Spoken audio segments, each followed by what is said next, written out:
جو شیعہ ہیں وہ حضرت امیر معاویہ کی تکریم کیوں نہیں کرتے ہیں, ادب کیوں نہیں کرتے ہیں؟ ظاہر ہے جو قابل تکریم ہوتا ہے اس کا ادب کیا جاتا ہے نا دین میں بھی. جو نہیں ہے قابل تکریم تو قرآن نے بھی جو لوگ نہیں ہیں تکریم کے قابل, اہل سنت زیادہ اس موقف پر ہیں کہ وہ نہیں ہے قابل تکریم. ایک پوڈ کاسٹ تھی جس میں ریحان طارق صاحب کے ساتھ سٹی 42 پر, جس میں انہوں نے کچھ بات کی جو کہ ایک تماشا بن گیا. جواد نقوی صاحب کے اس بیان پر آپ کیا کہیں گے؟ موجودہ صورتحال ہے نا, یہ ہمیں من حیث قوم تباہی کی طرف اور جہالت کے دلدل میں ڈبونے کے لیے لے جا رہی ہے, اور مسلسل ہمیں جاہل سے جاہل معاشرے میں تبدیل کرتی چلی جا رہی ہے. کیا کسی شیعہ نے سنی پر اعتراض کیا ہے کہ آپ فلان کو کیوں مانتے ہیں اور فلان کو کیوں نہیں مانتے ہیں؟ کوئی مولوی میرے سامنے کھڑا ہو کے کہے کہ یہ جھوٹ ہے. کلپس موجود ہیں. یہ بیماری صرف یہاں پر کیوں ہے؟ سوال یہ ہے, انڈیا میں کیوں نہیں ہے, بنگلہ دیش میں کیوں نہیں ہے, کیا باقی مسلمان ممالک مسلمان نہیں ہیں؟ وہاں پر ان موضوعات پر گفتگو کیوں ہوتی ہے اور ٹی وی پر کیوں ہوتی ہے؟ چاہے آپ اردن کو لیں, چاہے آپ کویت کو لیں, چاہے باقی ممالک کو لیں, بہت سارے ایسے ٹاپکس ہیں جن پر وہ کھل کر بات کرتے ہیں, لیکن کوئی ایک دوسرے کا گلا نہیں کاٹتا. جہاں تک اس سفر عشق کے پروگرام کا تعلق ہے, پی ٹی وی پر, باقی چینلز پہ یہ پروگرام مختلف اوقات میں نشر ہوتا رہا ہے. تب مولوی مر گئے تھے. یہ آپ کے کلچر کا مسئلہ ہے, دین کا مسئلہ نہیں ہے نا. میں یہی تو کہہ رہا ہوں, دین نے منع نہیں کیا, آپ کے کلچر نے منع کیا ہے. آپ کے کلچر کی جو پروڈکشن ہے مولوی کی صورت میں, جس کو خنزیر کا گوشت کھاتے ہوئے پریشانی نہیں ہوتی, لیکن وہ جو چھوٹا سا مسئلہ اس میں وہ ساری دنیا کو اپنے سر پہ اٹھا لیتا ہے.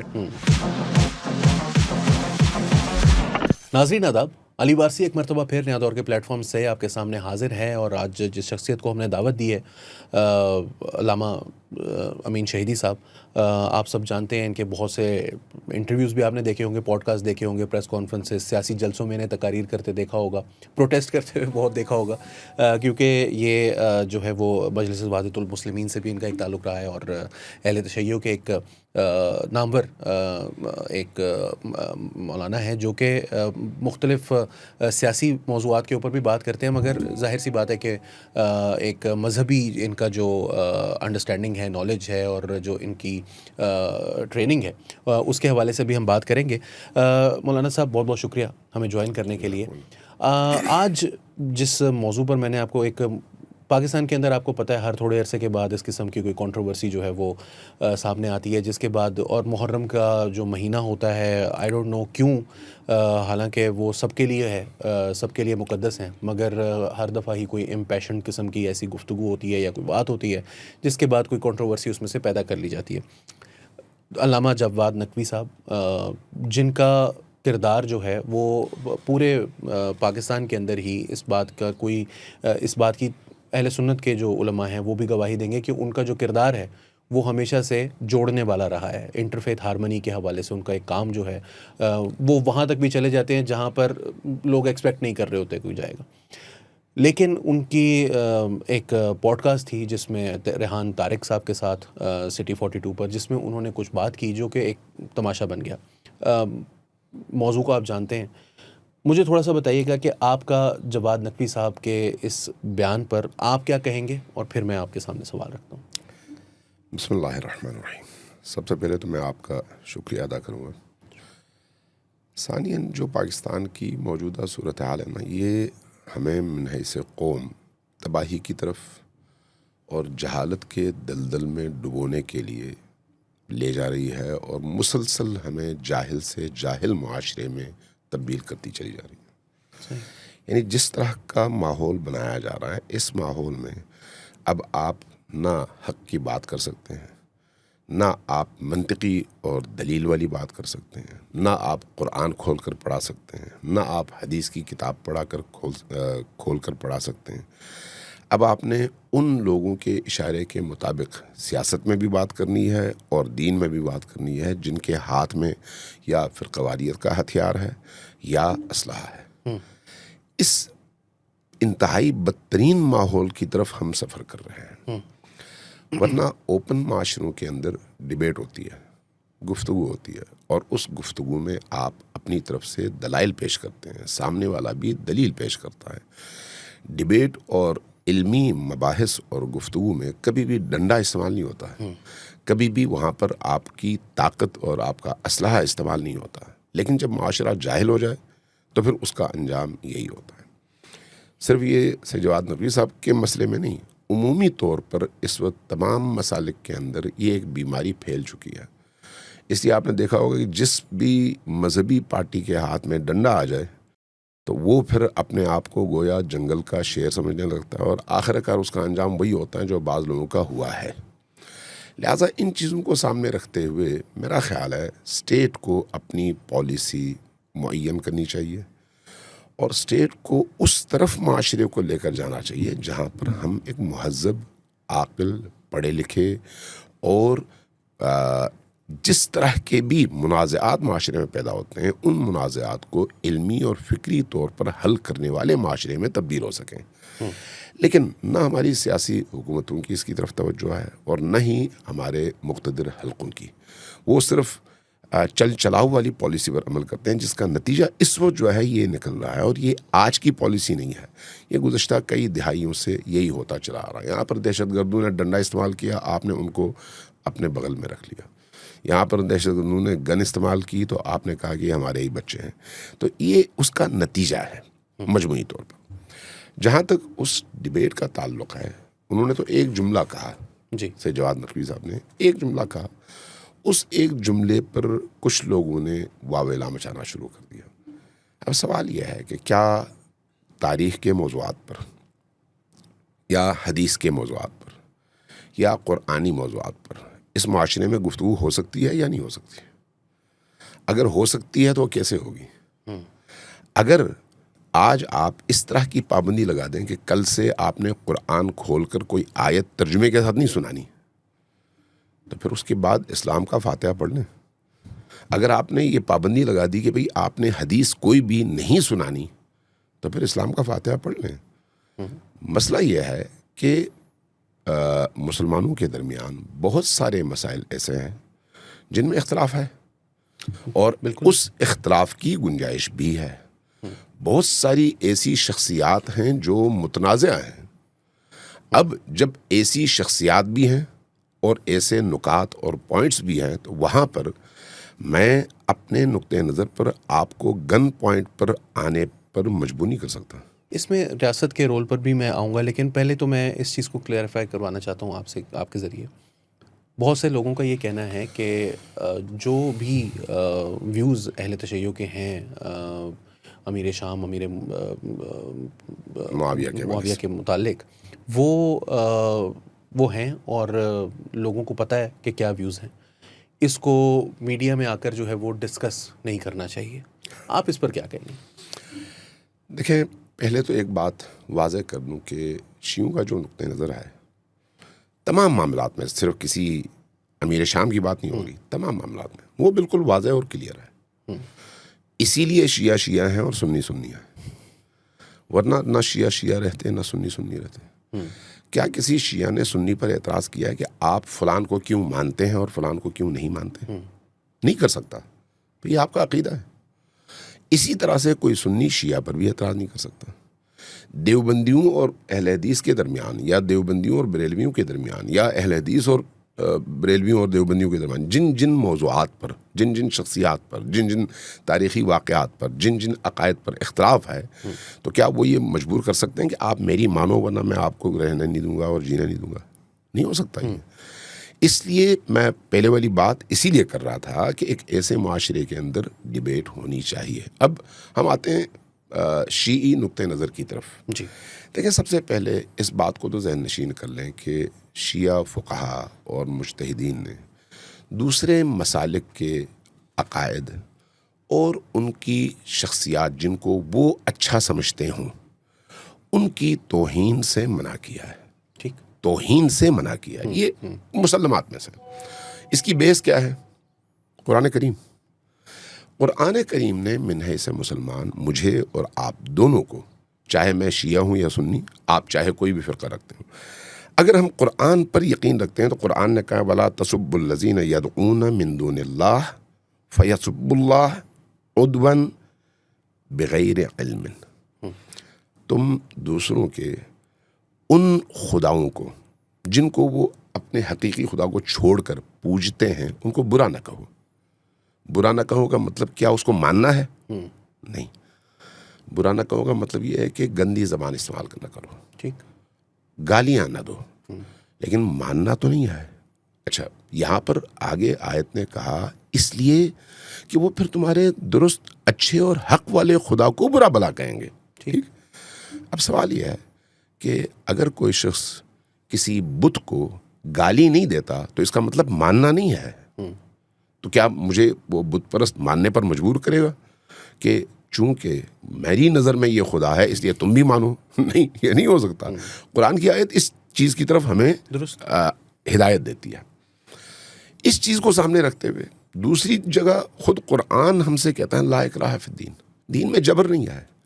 جب خود قرآن نے کہہ دیا اور قرآن ہم سب کے درمیان مشترک ہے تو پھر نہ میں آپ کو مجبور کر سکتا ہوں نہ آپ مجھے مجبور کر سکتے ہیں۔ جہاں تک امیر شام کا تعلق ہے، اب اگر میں آپ کے سامنے بخاری اٹھا کر آپ کے سامنے رکھ دوں، بخاری شیعوں کی کتاب تو نہیں ہے۔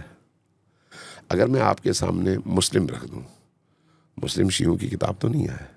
اگر میں آپ کے سامنے مسند احمد ابن حنبل رکھ دوں، سیاہ ستہ رکھ دوں، ابن ابی شیبہ کی کتابیں رکھ دوں، جتنی بھی اہل سنت کی احادیث ہیں وہ آپ کے سامنے رکھ دوں اور کہوں بھئی اس کا مطلب مجھے سمجھا دو، اس حدیث کا کیا مطلب ہے۔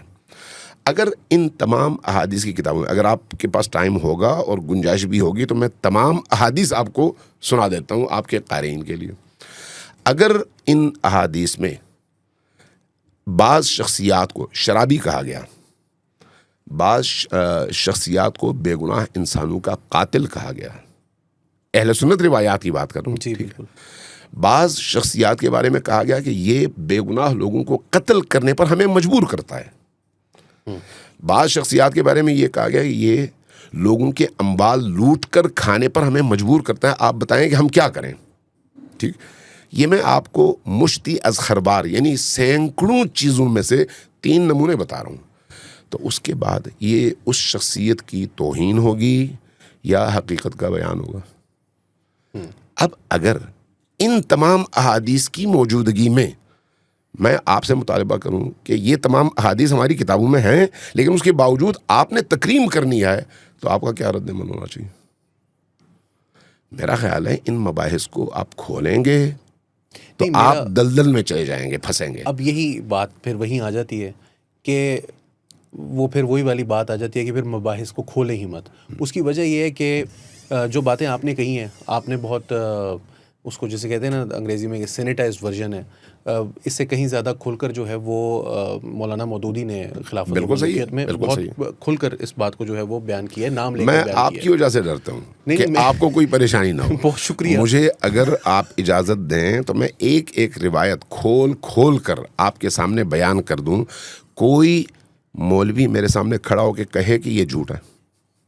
نہیں، ہم نے تو ایسے قرآن بھی دیکھے ہیں آج کل جو کہتے ہیں کہ ہم ایسے کتاب کو نہیں مانتے جس میں یہ لکھا، قرآن کو بھی نہ مانے نا، پھر بخاری کو نہ مانے نا، پھر یہ نہ کہیں نا کہ بخاری اصح الکتب بعد القرآن ہے، نہ کہیں نا، پھر نہ کہیں نا کہ مسلم قرآن کے بعد صحیح ترین کتاب ہے، نہ کہیں نا، پھر کہیں ان دونوں کتابوں کو اور ان کے علاوہ باقی ان تمام کتابوں کو جن میں اس طرح کی چیزیں ہیں جلا کے پھینک دیں، چونکہ اس کی تو پھر جھوٹ ہے نا۔ جب جھوٹ ہے تو پھر اس جھوٹ کو اپنا دین کیوں بناتے ہیں؟ نہیں، جھوٹ سے زیادہ اصل جو مسئلہ ہے وہ یہی ہے کہ آپ کو پتہ ہے کہ کچھ عرصہ پہلے آئی تھنک 2020 یا کووڈ کے یا اس کے اگلے سال، دونوں سال جو ہے وہ یہ معاملہ پیش آیا، فراز الوی صاحب نے بھی کچھ باتیں کہیں، جس کے بعد وہ دوسری طرف سے جو یہ تحریک لبیک والے تھے، جلالی صاحب جو اشرف آصف جلالی صاحب، انہوں نے بھی کچھ باتیں کہیں۔ اس کے بعد ایک لامتناہی سلسلہ شروع ہو گیا کہ blasphemy case, F I R پہ ایف آئی آر۔ مجھے یاد ہے 2 مہینے میں نے اس کے اوپر سٹوری کی تھی کہ اس 1-1.5 ماہ کے اندر جو ہے وہ 150 سے زائد جو ہے وہ ایف آئی آر مختلف جگہوں پر درج کروائی گئی۔ یہ جو سلسلہ ہے اس کو روکنے کے لیے آپ کو لگتا ہے کہ یہ ٹاپک ہی ڈسکس کرنے سے ہمیں چھوڑ دینا چاہیے, یا آپ کو لگتا ہے کہ یہ ہونا چاہیے؟ اور یہ ایک ہے نا سوال, یہ ڈائلیکٹکس کا ہے, ظاہر سی بات ہے, میں اس لیے میرا ایک سوال ہے, یہ ساری بیماریاں آپ کے پاکستان میں کیوں ہیں؟ کسی اور ملک میں کیوں نہیں ہیں؟ نہیں, وہاں تو داعش وغیرہ بھی کھڑے ہوئے. داعش وغیرہ کھڑے ہیں, اس بیس پر تو نہیں کھڑے نا. معاشرے میں تو ان ٹاپکس پر کھل کر گفتگو ہوتی ہے. اگر شیخ عدنان ارعور کا نام آپ نے سنا ہو, سعودی, جی, ٹھیک ہے, وہ سعودی ٹی وی پر آ کر بعض ان شخصیات کے حوالے سے جو ان کے الفاظ ہیں, میرے پاس کہیں پر وہ کلپ موجود ہوگا, اگر کہیں آپ کو چاہیے ہوگا تو میں نکال لوں گا, جس میں انہوں نے ایسے لفظ استعمال کیے ہیں جو پاکستان میں تصور نہیں کر سکتا. کہاں؟ سعودی عرب میں. ٹھیک. کس کے خلاف؟ ان کے خلاف جن کو یہ لوگ اس طرح سے دودھ سے دھونا چاہتے ہیں اور آب زمزم سے دھلا کے پاک دکھانا چاہتے ہیں. انہوں نے ان کے لیے جو لفظ استعمال کیے ہیں وہ میں اس وقت استعمال نہیں کر سکتا. کیوں؟ کہاں؟ سعودی عرب میں. کس ٹی وی پر؟ نیشنل ٹی وی پر. بالکل کلپس موجود ہیں. یہ بیماری صرف یہاں پر کیوں ہے؟ سوال یہ ہے. انڈیا میں کیوں نہیں ہے؟ بنگلہ دیش میں کیوں نہیں ہے؟ کیا باقی مسلمان ممالک مسلمان نہیں ہیں؟ وہاں پر ان موضوعات پر گفتگو کیوں ہوتی ہے اور ٹی وی پر کیوں ہوتی ہے؟ چاہے آپ اردن کو لیں, چاہے آپ کویت کو لیں, چاہے باقی ممالک کو لیں, بہت سارے ایسے ٹاپکس ہیں جن پر وہ کھل کر بات کرتے ہیں, لیکن کوئی ایک دوسرے کا گلا نہیں کاٹتا, کوئی ایک دوسرے کو قتل نہیں کرتا, کوئی ایک دوسرے کو کافر قرار نہیں دیتا. کیوں؟ یہاں پر یہ بیماری کیوں ہے؟ کیوں اس لیے کہ اس کی شروعات ہماری ان حکومتوں نے کی جن کو پاکستان میں فرقواریت سوٹ کرتی تھی. ابھی کچھ دنوں پہلے آپ نے دیکھا کہ عاشورہ کے موقع پر جو ہے وہ ایک جیو کے اوپر ایک ڈاکیومنٹری جو ہے وہ رن ہوئی. یہ ڈاکیومنٹری سفر عشق کے نام سے, اور یہ ماضی میں بھی پاکستان کے مختلف یوٹیوب چینلز کے اوپر اور چینلز کے اوپر رن کی جا چکی ہے. اس کے اندر جو ہے وہ دکھائی گئی اہل بیت کی شبیہ جو ہے وہ دکھائی گئی اس کے اندر, جس کی وجہ سے یہاں پر ایک کنٹروورسی بنی. آپ کو پتہ ہے کہ کم از کم سنی تو اس کے انتہائی خلاف ہے. میں جورسپروڈنس جاننا چاہتا ہوں آپ سے, کیا کہتی ہے, کیا شبیہ دکھانا جو ہے وہ جائز ہے یا نہیں ہے, اور اگر یہ اجتہاد ہے یا اس کی کوئی پیچھے جو ہے وہ ملتی ہے ہمیں اس کی بیسس بھی ملتی ہے؟ دیکھیں, شریعت کی بنیاد پر جب آپ کوئی بات کرتے ہیں نا, تو جہاں پر شریعت نے کسی چیز سے منع نہیں کیا وہاں پر وہ کام جائز ہو جاتا ہے. ٹھیک. جب تک شریعت کسی کام سے منع نہ کرے, ٹھیک ہے. سکیچ بنانے سے شریعت نے منع نہیں کیا ہے.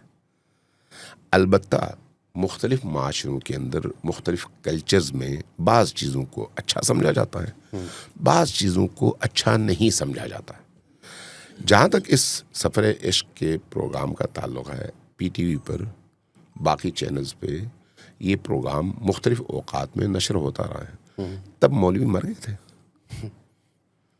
تب قانون نہیں تھا, تب پیمرا نہیں تھا, تب ریاست سوئی ہوئی تھی.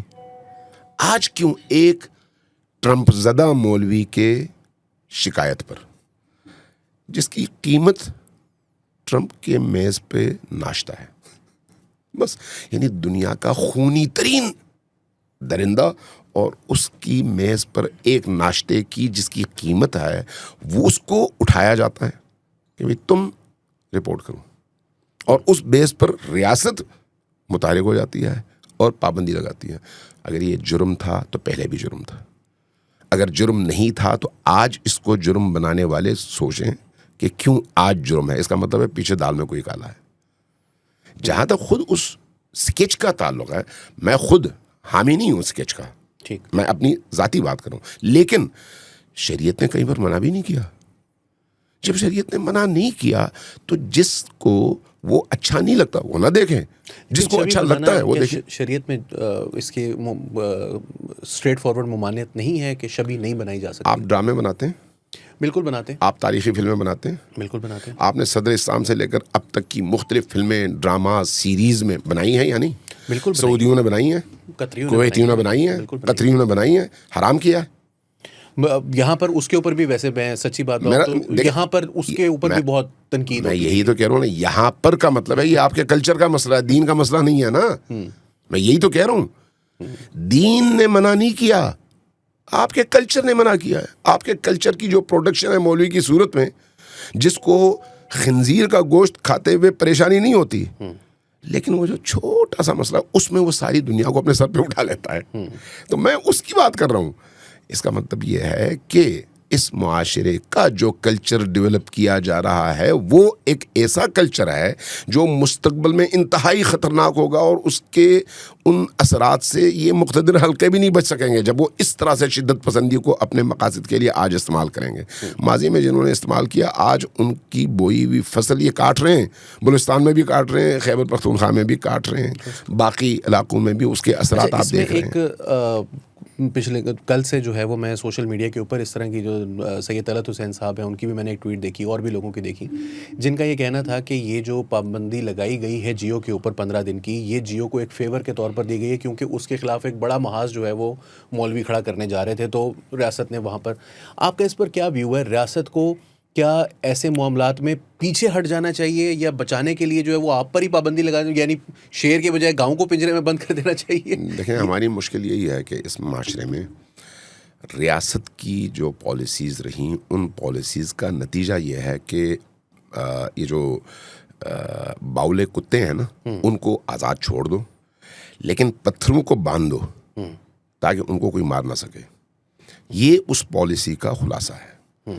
بھائی اگر کوئی چیز خلاف قانون نہیں ہے تو پھر جو بھی اس کے خلاف اٹھتا ہے اس کو روکنا کس کا کام ہے؟ عوام کا یا قانون کے نفاذ کے ذمہ دار اداروں کا؟ بالکل.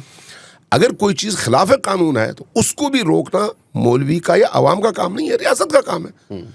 تو ریاست اپنی ذمہ داریاں بجا لائے نا. ریاست اگر اپنی ذمہ داریاں بجا لائے تو پھر نوبت کیوں آئے گی اس چیز کی؟ آپ نے بڑی اچھی وہ سنگ و خشت مقید ہیں اور سگ آزاد. مجھے یہ بتائیے کہ یہاں پر ایک میں اکثر اس بارے میں نے آج سے افسوس کے بعد 2017 کی بات ہے کہ میں نے اس کے اوپر ایک آرٹیکل لکھا تھا, اور تب بھی میرا یہی ویو تھا. آج بھی میں یہی سوال کا جواب جاننا چاہتا ہوں. ہماری جو ریاست ہے وہ کل رات کو, پرسوں رات کو ہم نے جو ہے وہ افغانستان میں کچھ ایئر اسٹرائکس کی ہیں. اس کی وجہ یہ تھی کہ کراچی کے اندر جو ہے وہ ایک حملہ ہوا. بلوچستان میں, خیبر پختونخوا میں تو مسلسل ہو رہے ہیں.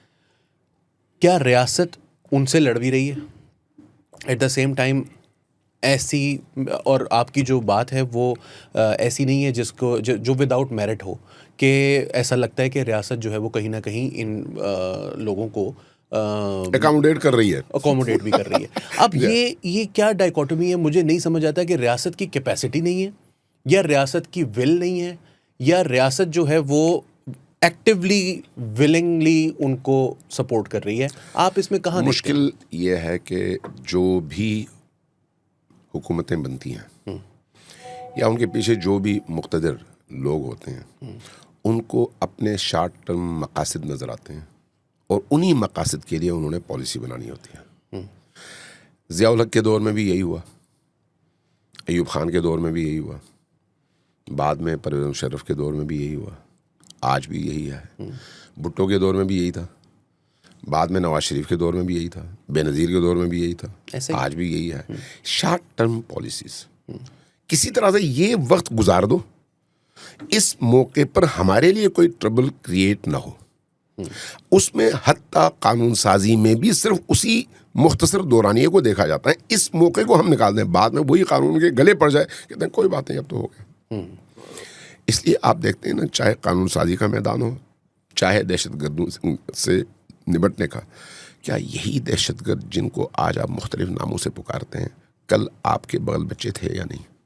بالکل تھے. تو تب آپ کی پالیسی وہ تھی, آج آپ کی پالیسی یہ ہے. وہ کہتے ہیں ہم تو تب بھی امریکہ کے ساتھ تھے, اب بھی امریکہ کے ساتھ. ایسا ہی ہے.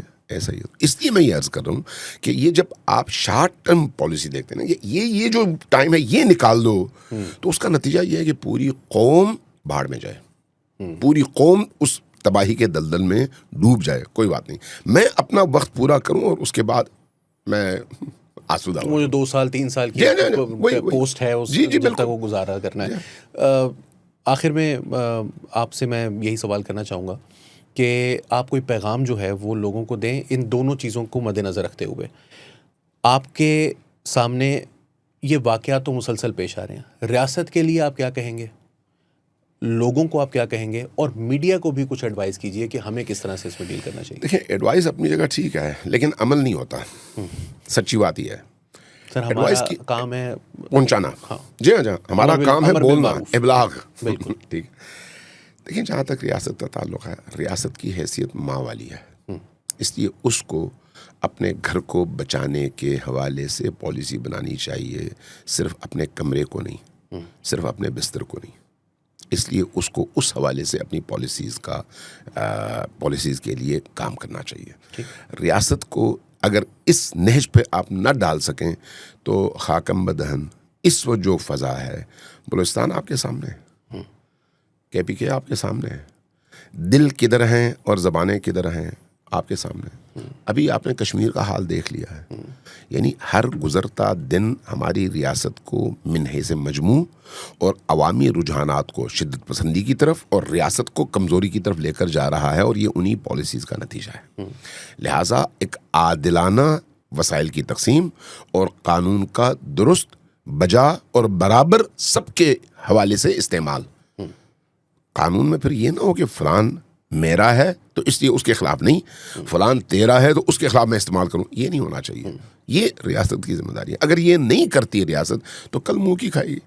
یہ لوگ چلے جائیں گے, چاہے وہ سیاستدان ہوں, چاہے وہ بیوروکریٹس ہوں, چاہے وہ اسٹیبلشمنٹ کے لوگ ہوں, یہ لوگ تو چلے جائیں گے, لیکن ان کے بچے, اب پتہ نہیں ان کے بچے یہاں پر رہتے بھی ہیں یا نہیں, لیکن عام عوام اور عام پبلک جو ہے اس کے زخم چاٹتی رہے گی اور پاکستان کو سب سے بڑا نقصان ہوگا. یہ ہے ان کے حوالے سے. جہاں تک عوام کا تعلق ہے, پہلی بات تو یہ ہے کہ ہماری عوام بہت اچھی ہے. عوام کو میدان میں لا کر ان کو استعمال کرنے والے لوگوں کے مقاصد بہت برے ہیں. مشکل یہ ہے, عوام دیکھیں جب صلح کی بات آتی ہے تو وہ سارے عوام اسی پلیٹ فارم پہ اکٹھے ہوتے ہیں جہاں پر ان کو تفرقے کے لیے دوبارہ ایک دوسرے سے الگ کیا جاتا ہے. ابھی بھی اگر مولوی اکٹھے ہو کر کسی ایک مسجد یا ایک امام بارگاہ میں چلے جائیں نا, اس علاقے کے سارے لوگ وہاں پر آ جاتے ہیں. ایسا ہی ہے, ٹھیک ہے. لیکن جب یہی مولوی کسی ممبر پر چڑھ کر, کسی محراب پہ آ کر, کسی مسجد میں آ کر جب دوسرے کی تکفیر کرتے ہیں, دوسرے کو برا بلا کہتے ہیں, تو وہی لوگ ان کو اپنا پیشوا سمجھتے ہیں. اس لیے سمجھتے ہیں کہ بھئی ہمیں وہی کرنا چاہیے جو مولوی نے کہا ہے. اب مولوی کا جو مسئلہ ہے وہ کیا ہے, وہ قرآن اور حدیث اپنے مقاصد کے تحت بیان کرتا ہے. مجھے رات ہی ایک صاحب نے کہا کہ ہم نے اس مسئلے پہ مولوی صاحب کو حدیث دکھائی, یہ حدیث ہے. کہا کہ تم سے کس نے کہا تھا کہ تم براہ راست حدیث پڑھو؟ تو کہا پھر میں کیا کروں؟ کہا ہم سے سنو, ہم بتائیں گے حدیث کیا کہتی ہے, تم خود نہیں پڑھو گے. کہا میں نے قرآن کی آیت دکھائی. کہا بھائی قرآن تمہارے لیے نہیں ہے, تم نے قرآن نہیں پڑھنا, ہم سے پوچھنا ہے. تم ترجمہ پڑھ کر گمراہ ہو جاؤ گے, تم حدیث کا ترجمہ پڑھ کر گمراہ ہو جاؤ گے. یہ پیغمبر ہے, یہ خدا کی طرف سے پیغام لے کے آئے؟ نہیں, اللہ نے قرآن اتارا تھا لوگوں کے لیے, عوام کے لیے سہل بنا کر اتارا تھا, اور یہ کہہ کر اتارا تھا کہ عوام اس کو پڑھیں تاکہ ہدایت پائیں. مولوی کہتا ہے نہیں تم نہ پڑھو, میں جو کہتا ہوں اسی کو قرآن سمجھو. اس کے نتیجے میں ظاہر ہے وہی دین, وہی ویلیوز معاشرے کے اندر زندہ ہوں گی جو اللہ نہیں چاہتا, مولوی چاہتا ہے. اس چیز سے عوام کو ہوشیار رہنے کی ضرورت ہے اور ہوشیار کرنے کی ضرورت ہے. اور جو مولوی صاحبان, علماء کرام سنجیدہ ہیں, معتدل ہیں, دین کا درد رکھتے ہیں, ان کو چاہیے کہ اس طرح کے رویوں کی حوصلہ شکنی کریں اور عوام کو حوصلہ نہیں جاؤ بھائی پڑھو. قرآن کہتا ہے پوچھو, مولوی کہتا ہے نہ پوچھو. قرآن کہتا ہے ہدایت کے لیے تم پڑھو, مولوی کہتا ہے پوچھو گے تو کافر ہو جاؤ گے. اب آپ نے خود اس طرح کے تجربات کیے ہوں گے, میرے پاس تو درجنوں کے حساب سے لڑکے نوجوان آئے, ہم مولوی صاحب سے پوچھتے ہیں تو وہ کہتے ہیں تم کافر ہو جاؤ گے, ان موضوعات پہ نہ تم نے پوچھنا ہے نہ تم نے سوچنا ہے, سوچو گے تو کافر ہو. ابھی میں ایک حدیث پڑھ رہا تھا رستے میں آتے ہوئے, کسی حدیث کے حوالے سے, جب حدیث کا متن کہہ رہا ہے کہ بھئی فلان صاحب نے ہمیں دعوت دی ہے کہ شراب بھی پیو, جوا بھی کھیلو, بے گناہ لوگوں کو بھی مارو, تو اب آپ بتائیں کہ کیا یہ جائز ہے جبکہ قرآن یہ نہیں کہتا؟ تو اس کا ترجمہ تو حدیث میں آ گیا, لیکن جن صاحب نے اس کا ترجمہ لکھا نیچے تفسیر میں کہا کہ نہیں, وہ سب چاہے کچھ بھی کریں ان کو آپ نے کچھ نہیں کہنا ورنہ آپ جہنم چلے جائیں گے. جو یہ دعوت جس نے دی ہے وہ بھی بالکل ٹھیک ہے اور جس کو قتل کیا وہ بھی بالکل ٹھیک ہے. ہم نئے مذہب سے انسپائر ہو کر جب وہ نوجوانی میں تو ہم بھی یہی جو ہمارے مولوی صاحب تھے نا وہ کہتے تھے نہیں آپ نے نہیں پڑھنی, آپ کو ہم بتائیں گے, آپ نے کسی عالم سے پوچھنا ہے. ہم آج 15-20 سال کے بعد جو ہے نا وہ میں اس نتیجے پر پہنچا ہوں کہ مولوی آپس میں لڑ رہے ہیں نا تو عوام بڑے خوش ہیں, کیونکہ جب یہ اکٹھے ہو جاتے ہیں تو خادم رضوی صاحب جو ہیں وہ جب آئے نا تو سارے کے سارے ان کے پیچھے لگ گئے. یہ دیوبندی بریلوی اپنی لڑائیاں بھول گئے, یہ اہل حدیث بریلوی اپنی لڑائیاں بھول گئے. علامہ حسام الہی ظہیر اور ہشام الہی ظہیر اور وہ ابتسام الہی ظہیر صاحب بھی وہ کہہ رہے ہیں نہیں جی بابا جی نے جو کہہ دیا وہ ٹھیک کہہ دیا. وہ جو کہہ رہے ہیں وہ کہہ رہے ہیں جی یہ سورہ دی اذان ہے تو وہ اس کو بھی کہہ رہے ہیں نہیں جی انہوں نے نہیں کہا, وہ ویڈیو جو ہے نا وہ غلط ہے. یہ جب اکٹھے ہو جاتے ہیں تو ایک بینک کا ایک مینیجر ہے, اس کو کوئی لبیک یا رسول اللہ کہہ کے قتل کر دے کیونکہ اس نے کہا کہ بھائی تم سیکیورٹی گارڈ ہو, تم اتنی لمبی نمازیں 2-2 گھنٹے کی کہاں پڑھنے چلے جاتے ہو. یہ جب آپس میں لڑ رہے, اب مجھے تو لگتا ہے کہ ان کی اور مولویوں کی اور عوام کی آپس میں جو ہے نا وہ ایک جنگ ہے, اور ہم یہ چاہتے ہیں کہ یہ آپس میں لڑتے رہیں تو ہمارے لیے تو بہت فائدہ مند ہے. تو یہ جب صورتحال ہو تو اس میں ہمارا تو مولویوں کا اکٹھا ہونا نقصان دہ مولویوں کا اکٹھا ہونا نقصان ہے. آپ نے کہا نا وہ سارے امام بارگاہ چلے جائے تو سب چلے جاتے, کہ یہ نہ جائیں. اچھا میں کن کی بات کر رہا ہوں, ان کی جو قرآن کو اور حدیث کو فالو کرتے ہیں, نہ ان کی جو اپنے مقاصد کے لیے قرآن اور حدیث کو استعمال کرتے ہیں. میں ان کی بات نہیں کر رہا. واضح سی بات ہے, قرآن سب کو متحد ہونے کی دعوت دیتا ہے. مولویوں کی ان حرکتوں کی وجہ سے آج پاکستان کے اندر مذہب کو لوگ منفی نگاہ سے دیکھتے ہیں. لبرلزم اور سیکولرزم کو مسلسل فروغ مل رہا ہے. ایتھسٹ حضرات بڑھ چڑھ کر حملے کر رہے ہیں, اور ان کے پاس جو دلیل ہے مولویوں کی یہی حرکتیں ہیں.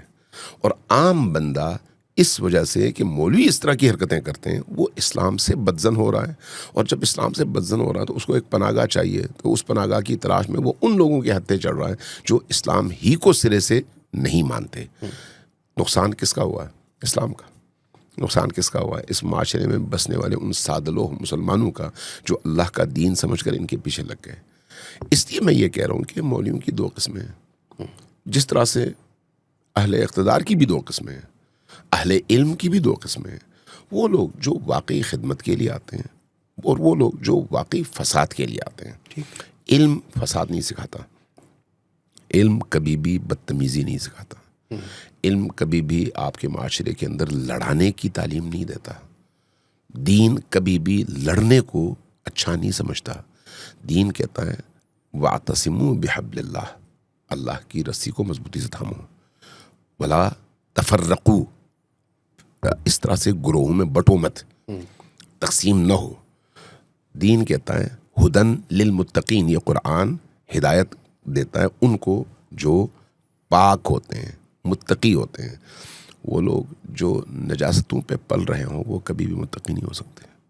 وہ جو صہیونیوں کے دیے ہوئے ہڈی کے چند ٹکڑوں پر پل رہے ہوں وہ کبھی بھی متقی نہیں ہو سکتے. طالبان کے بارے میں کیا کہیں گے؟ آخری 2 جملے. طالبان میں بھی مختلف قسم کے اور مختلف الخیال لوگ ہیں. اگر گڈ طالبان بیڈ طالبان نہیں, وہ سیاسی اصطلاح ہے, اس کو ہم نے پاکستان کے پس منظر میں استعمال کیا ہے اپنے مقاصد کے لیے. ٹھیک. طالبان اسلام کے ترجمان نہیں ہیں, یہ تو میں بالکل وضاحت کے ساتھ کہہ رہا ہوں. وہ اسلام کے ترجمان نہیں ہیں. وہ اپنے ملک کے حوالے سے, اپنے خطے اور اپنے عوام کے حوالے سے ایک جد و جہد کر رہے ہیں, لیکن ان کے اندر بھی اگر آپ اسلامی اقدار اور ویلیوز کے حساب سے دیکھیں تو آپ کو 1000 مشکلات نظر آئیں گی. ابھی بھی کسی نے جب کہا کہ غزہ میں یہ سب کچھ ہو رہا ہے, آپ ایک بیان تو دیں. ایکٹ بہت دور کی بات ہے, کوئی بیان تو دیں. کہا کہ ہمارا غزہ سے کوئی تعلق نہیں ہے. وہ جس اسلام کی بات کر رہے ہیں وہ اسلام شاید غزہ سے تعلق نہ رکھتا ہو, لیکن جو اسلام نبی کریم لے کر آئے تھے, جو اسلام قرآن لے کے آیا تھا, وہ اسلام تو کہتا ہے ظلم کے خلاف صرف بولو مت, میدان میں کھڑے ہو جاؤ. درست. وہ اسلام تو یہ ہے. اور یہ جو پاکستان کے اندر ہو رہا ہے, طالبان جو کر رہے ہیں, کیا ہماری ریاست کو ان کے اوپر کھل کر سامنے آ کر ان سے جنگ نہیں کرنی چاہیے؟ دیکھیں، پاکستان میں اگر کسی بے گناہ کو کوئی مارتا ہے، چاہے وہ کوئی بھی ہو، اس کو اس قانون کے مطابق نہ صرف روکنا چاہیے، اس کو اس ظلم کی سزا بھی ملنی چاہیے. اور اسی طرح سے یہ ایک آزاد ملک ہے. اس آزاد ملک پر اگر کوئی باہر سے حملہ کرتا ہے تو میرا، آپ کا، کسی بھی پاکستانی کا یہ شرعی اور دینی بھی اور قومی بھی، ملی بھی فرض بنتا ہے کہ اپنے خاک کی دفاع بھی کرے، اپنے ملک کی کا دفاع بھی کرے. لیکن خاک اور ملک کے دفاع کا مطلب حکمرانوں کے ظلم کو جواز دینا نہیں ہے. ظاہر ہے. ٹھیک ہے، یعنی یہ دو الگ الگ چیزیں، ان کو ہمیں الگ الگ رکھنا چاہیے. جہاں تک میرے ملک پر، سرزمین پر کوئی حملہ کرے گا، میرا اولین فرض بنتا ہے کہ میں اپنے مٹی کی حفاظت کروں اور اس کے لیے میدان میں آؤں، سینہ تان کر آؤں. لیکن اگر میرا اپنا حکمران مجھ پر ظلم کرے گا تو وہاں پر بھی میں اسی طرح سے ظلم کے خلاف سامنے آؤں گا. وہ ہمارا انٹرنل پالیٹکس ہے. وہ تو افغانستان کے اندر بھی بہت اچھے حکمران ہیں، وہ ان سے لڑیں. لیکن آپ نے بہت اچھے طریقے سے اس کو بیان کیا کہ ایک اندرونی سیاست ہے، وہ اپنی جگہ ہے، اس میں ہماری جد و جہد کرنا، اس کو درست کرنے کے لیے، اور جو ایک بیرونی حملہ آور ہے اس کے ساتھ جو ہے وہ اس کے مقابلے میں اپنے ملک کا دفاع کرنا، دو الگ الگ چیزیں، بالکل دو الگ الگ چیزیں ہیں. ساتھ ساتھ آپ نے جو عوام کو، میرے نزدیک جو آپ کے بات سے میں نے اخذ کیا ہے وہ یہ ہے کہ عوام کا ویجیلنٹ رہنا سب سے زیادہ ضروری ہے. وہ دو طرح کے علماء ہیں، دو طرح کے اہل اقتدار ہیں، دو طرح کے اہل علم ہیں، لیکن عوام کا یہ کام ہے کہ وہ اس کو بہت سوچ سمجھ کر جو ہے وہ تعصب کی اینک اتار دیں. تعصب کی اینک بس درست. اگر تعصب کی اینک اتر جائے نا تو آدمی کو بلیک اینڈ وائٹ نظر آتا ہے. اور اگر تعصب کی اینک نہ اتاری جائے تو پھر گرے ایریا میں آدمی حق کو باطل اور باطل کو حق بنا دیتا ہے. بالکل. تو ناظرین، علامہ صاحب کی باتیں آپ نے سنی، بہت ساری چیزیں تھیں. ہم نے بہت دھیان رکھا ہے ایسی باتوں کا کہ جو کہ ایک نیا تنازع نہ کھڑا ہو، ایک ایسی بات نہ شروع ہو جائے جو کہ ہم جس چیز پر پانی ڈالنے کی کوشش کر رہے ہیں وہ آگ جو ہے وہ مزید بھڑکے. لیکن بہت ساری باتوں کو انہوں نے بہت فصاحت کے ساتھ بیان کر دیا ہے. جو سمجھنے والے ہیں وہ اس کو یقیناً، وہ شیخ رشید صاحب کہا کرتے تھے کہ میں عقل مندوں سے مخاطب ہوتا ہوں، تو عقل مندوں سے جو خطاب ہے وہ امید ہے کہ ہمارے جو مخاطبین ہیں وہ تمام عقل مند ہوں گے. بہت شکریہ علامہ صاحب ہمیں وقت دینے کے لیے. آپ لوگوں کا بہت شکریہ دیکھنے کے لیے. فی الحال کے لیے نیا دور کے پلیٹ فارم سے علی وارثی کو اجازت دیجیے. آداب.